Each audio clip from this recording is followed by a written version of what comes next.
Hello friends, and welcome to the very first episode of Quarantine Cuts with Dave. I'm your host, Dave Culligan, and this is the only show in the world where I cut my own hair and you watch me cut my own hair. Now I'm really excited to jump right into today's episode, but first I'm gonna have to ask you to wash those filthy hands. And then when you're done, give them a nice sanitizer bath. And if you're wondering if you're doing a good enough job, the easiest way to tell is your hands will start to dry out enough so that your knuckles will begin to crack. The sanitizer will seep in between those cracks and it'll sting. And that's how you know you're doing a good job. And so, without further ado, let's do this do. All right, so if you're doing your first cut at home today, don't worry, literally nothing could go wrong. A lot of folks would recommend doing a little bit of research beforehand, but I say, just dive right in. What are you, some sort of scaredy pants?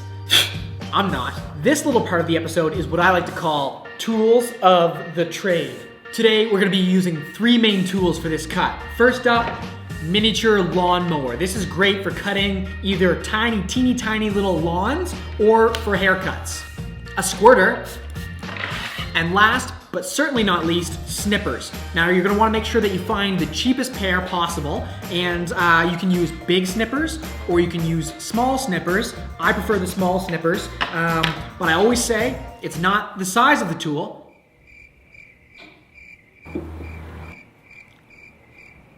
I always say that. Anyway, so if you don't have any of those tools, you can use an X-Acto knife. It is worth mentioning that using an X-Acto knife can be extremely dangerous if you go too slow. So that's why if you use the X-Acto knife, you want to keep that blade fully extended and use short, quick, stabby motions towards your own head. You should be safe if you stick to that. All right, you got your snippers, your mini mower, and your trusty squirter. Let's get started. So we're gonna start with the sides. You always wanna start with the sides. And if you're wondering why you start with the sides, just stop asking so many questions and trust me, I know what I'm doing. And for today's purposes, we're going right down to the wood.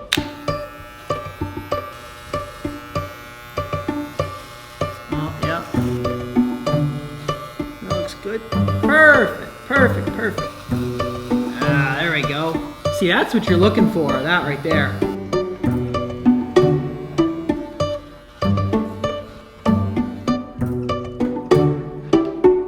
All right, that should be good enough. All right, hardest part is behind us. Next up, the bangs. Now, some barbers are gonna tell you that this is the hard part, but I say it's easy, and I'm the one who has his own show about cutting hair, so who are you gonna trust? Huh? Okay, so right away, you're gonna wanna grab your squirter and just do a light dousing. Just enough to get those bangs nice and moistly. Run your fork through there. Might just keep it like that. Now we're gonna make our cuts. So you can either go horizontal, straight across, or you can cut up. Today, I'm gonna cut up, but it doesn't matter at all. How do they do this? How do you even cut it?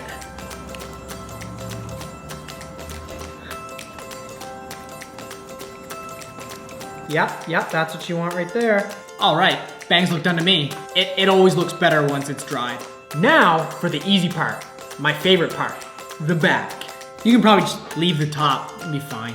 Now this next technique I'm gonna show you for some might be considered controversial. Today, we're going no look.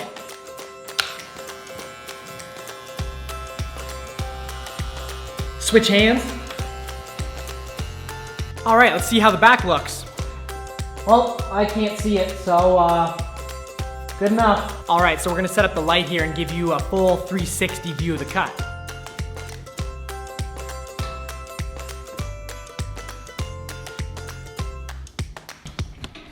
See, it's not that hard. There you have it, a fresh cut. My friends, thank you for watching. Thank you for tuning in. Please stay safe, wash those hands, get them nice and dry, and remember, if they don't find you handsome, at least it's not the size of the tool. That's what I always say. Hey everyone, this video was a ton of fun to make, but in all seriousness, this is a really brutal time for our talented barbers that we all love. So if you have a barber that you regularly go to, you should consider showing them some support because they can't work right now. Maybe buy a gift card for the future, buy something online, maybe just send them a nice message. Something to think about.